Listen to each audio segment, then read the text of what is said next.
The Bridge of Friendship. In a small, picturesque village nestled between two rivers and vast green fields lived two boys named Arav and Kabir. They were best friends since the day they could remember, born just a week apart, and raised in homes that stood side by side. The bond they shared was more than friendship. It was as if they were two halves of the same soul.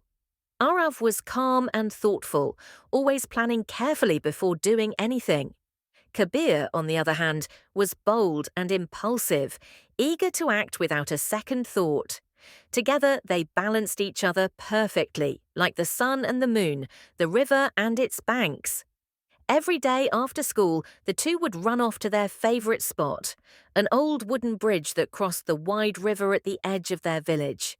The bridge was their secret hideaway, a place where they could dream, laugh, and share their secrets. Arav, Kabir said one day as they leaned against the wooden railings. One day, we'll cross this bridge and explore the world together. Arav smiled. And we'll find treasures, climb mountains, and see cities bigger than anything we've imagined. But life, as it often does, had other plans. One fateful year, a massive storm swept through the village. The river swelled with raging water, and the old bridge, their beloved hideaway, was swept away in the flood. The village elders decided not to rebuild it, saying it was too dangerous and costly. Without the bridge, the villagers had to walk hours to cross the river by another route. The loss of the bridge didn't just disrupt the village, it disrupted Arav and Kabir's friendship.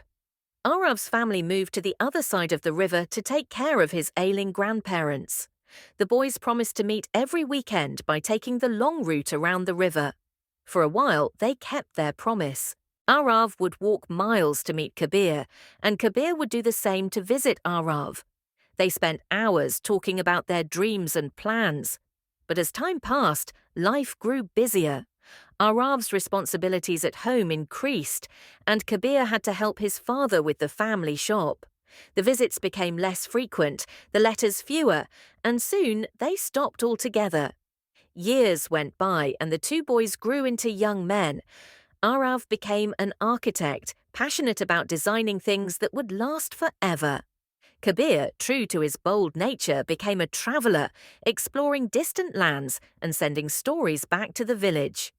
One day, after nearly a decade, Arav returned to the village for a festival.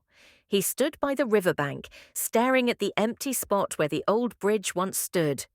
Memories of his childhood came flooding back, the laughter, the dreams, and most of all, Kabir. He felt a pang of sadness.